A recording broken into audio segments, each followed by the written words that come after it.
Hey everybody, it's the Mad Master here, and I just got this impetus to do this video just a second ago, and this is kind of something I've been thinking about, which because I think too much, that's the problem. I should just like turn my brain off sometimes, you know. But I was thinking about the whole idea that you know, feminists and stuff talk about power dynamics and all these things with like age gap relationships which seems to be a reoccurring theme on my channel, I'll admit. Only because it's just more plentiful. I mean, just for the basic reason, it's not necessarily a preference. Even so, who is out there other than, you know, that doesn't already have kids or already have, you know, been married or whatever, is much younger women. That's just a fact than I am. So that's who I encounter a lot of the time. You go out to meet women, you know, in a, you know, pickup artists, whatever quote unquote douchey term I know, a situation, or going to pick up girls or whatever. They're not going to be 40-year-old women at the bar necessarily, a lot, you know. So that's one thing that I think people need to understand.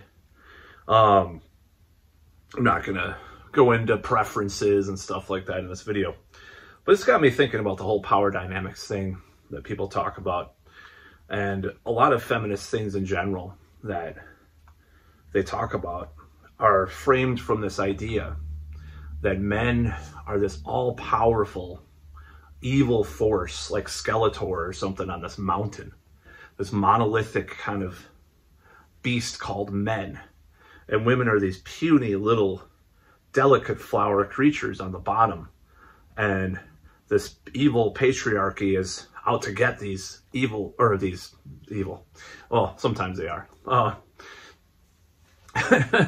these little delicate flowers, and pluck them and destroy them, their lives and stuff. And it just comes from a very weird narrative that I realize is actually very misogynist and very like underestimating free agency of the women involved. So when you talk about like let's say a 25-year-old dates a 44-year-old man, right? Or a 26-year-old dates a 41-year-old man.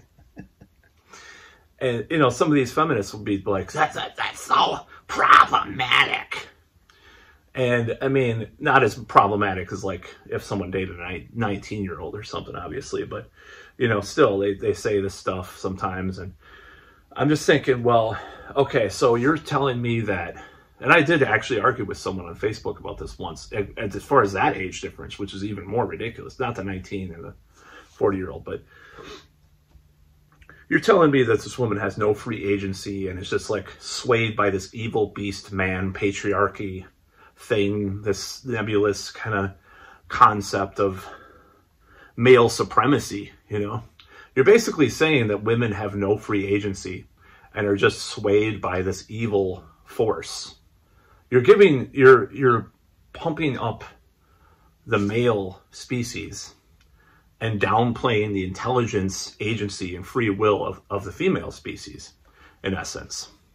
So, and that happens not only with this subject, but just various things, like, you know, even with consent, you know, like, I mean, not, you know, not excusing anything that happens, but I'm just saying, like, there are certain situations that have that gray area where you're basically like, a lot of these modern feminists are saying these things that are essentially saying that the women are babies.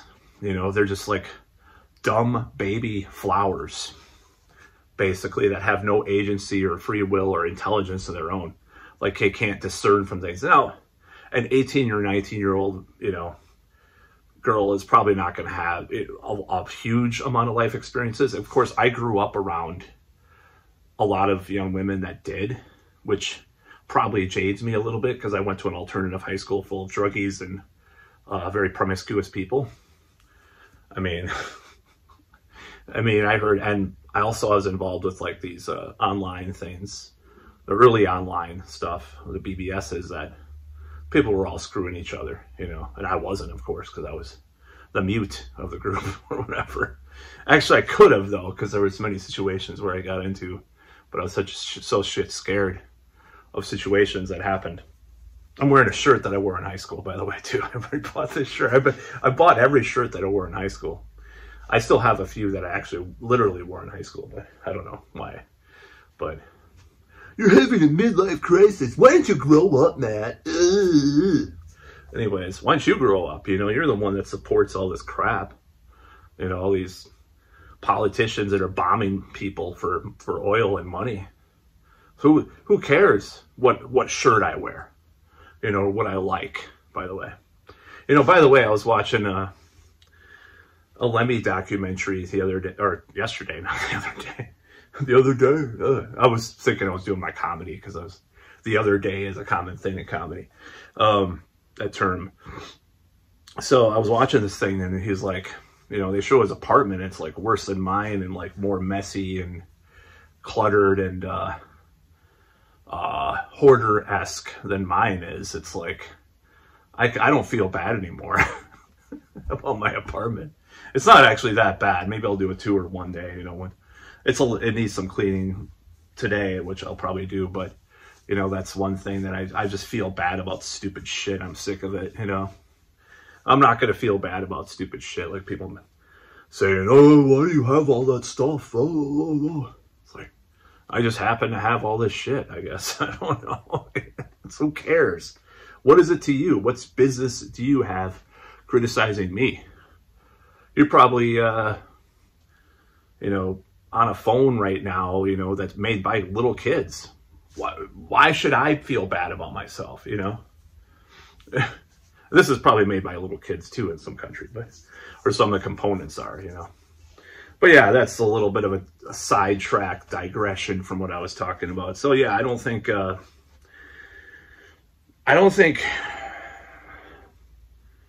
feminism is really about free will and free agency of women a lot of the times nowadays. So, you know, if there's a 24-year-old, let's say I start dating someone that's like in the mid-20s again, right? Like I seem to do once in a while, you know, you're going to say that I'm some kind of super evil mastermind and Svengali, evil, terrible guy, problematic man, you know, borderline rapist, dare I say, because there's such an age difference. Like, you can stick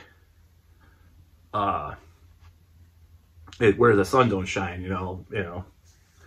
I don't really care what you think about that, you know. Now, in a way, like, I almost want to piss people off sometimes. Like, I may have actually a date with a 37-year-old, by the way. So, but I don't know if that's going to happen or not. But, you know, it's this week. But I'm just saying, like, so I'm not like just like a lecherous predator of, you know, young women or something. I'm just saying, like, if it happened that did date like a 20-year-old or something, I would almost relish the shock and the how much it would go against society's like expectations and all this stuff, because I'm already like destroying people's expectations that want me to do this or that.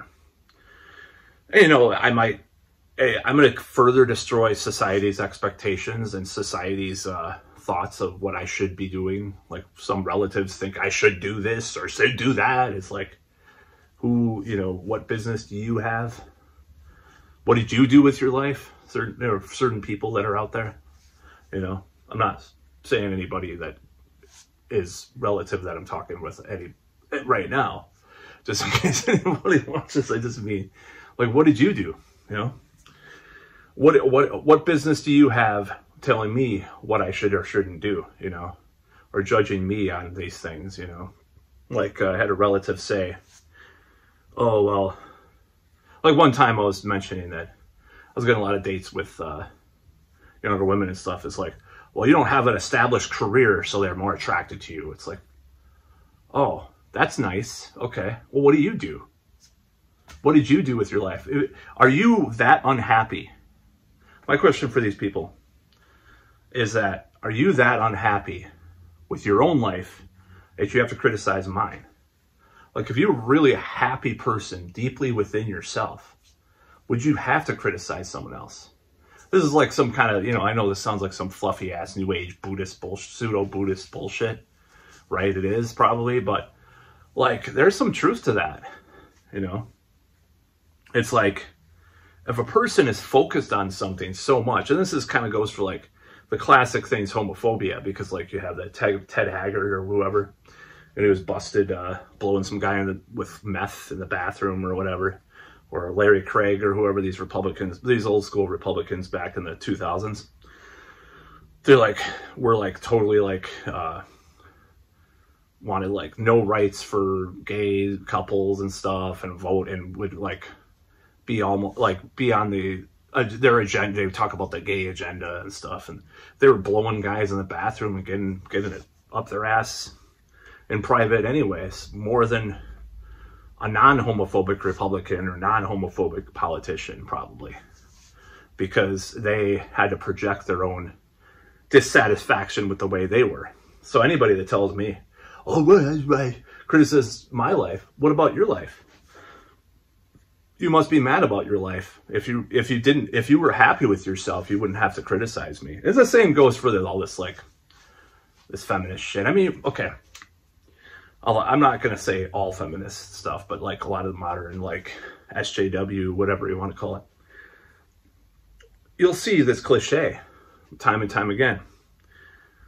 And this goes for, I'm going to do a separate video about this. I'm not going to go into this in this video, but what I was about to say, I'm going to leave it for my next video. You know, it's this cliche where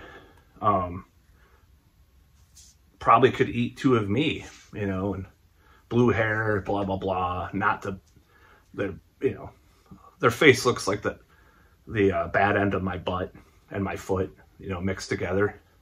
A lot of the time, not all the time, but, you know, it's like, well, they're pretty dissatisfied because they're not getting the attention from men. So they're going to have all this time on their hands to go online and be on Twitter and try to cancel people and all this shit. You know, that's what happens. I'm not saying everybody, but I'm just saying a lot of them are probably like that. You know, it's kind of one of those things. So, yeah, I hope to, I'm not talking about the dating thing, but just in general, I hope to shock people and like make them think about the stupid shit they say. Yeah, you know, it's like, I grew up like with this perception drilled in me, like, oh, well, you have to be so zen about everything. Revenge is bad. It's like, what's wrong with a little like vindication, or the idea of like, I'm just like, I rebel against a lot of stuff that I grew up with because I find it to be a good mental exercise. Well, what's wrong with being a little greedy once in a while? You know, it's just kind of a satanic kind of like Church of Satan kind of stuff, but like, I mean, I'm just saying this like as a mental exercise. What's wrong with like having a little bit of vengeful kind of ideas? Like, oh, well, I want to be successful at this to piss off said parent or said ex-girlfriend or something like that. Is that bad as a starting basis to have a little bit of that in you? Is that and like letting it go along the way? This is kind of one of my philosophies. It's like, oh, this is driving me to do this stuff. But then I forget about that original stuff, and I'm good at this stuff. And then if like an ex-girlfriend comes back and say, well, fuck you, you know? That's about all.